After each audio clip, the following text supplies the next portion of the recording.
kuvendi i ardhshëm me një mas konstituimit duhet shkojë direkt te zgjedhja e presidentit. Madje edhe proceduralisht e formalisht kuvendi i ardhshëm me një mas konstituimit duhet shkojë direkt te zgjedhja e presidentit. S'ka as hapësirë për qeveri. Do të shkojë direkt tek zgjedhja e presidentit. Unë besoj shumë që vetëm një rezultat për lëvizjen vendosje mbi 50%.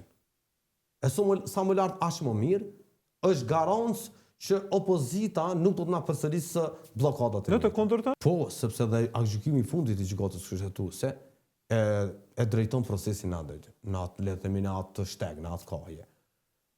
Sepse këto zgjedhje kanë dështuar, janë pasojë e dështimit të zgjedhjes së presidentit të Republikës. Ne kemi zgjedhur qeverinë, ne kemi konstituuar kuvendin. Ka dështuar legjislatura për ta zgjedhur presidentin. Aty është ndërprer procesi. Do të konstituohet kuvendi, ka 30 ditë për të konstituuar pas certifikimit të rezultateve zgjedhore dhe kemi 60 ditë në bazë të aktgjykimit të fundit të gjykatës kushtetuese për ta zgjedhur presidentin. Në leximin tim, jo vetëm në kuptimin e hierarkisë institucionale, por edhe në kuptimin e orientimit të aktgjykimit të gjykatës kushtetuese, zgjedhja e presidentit. Në kupton kjo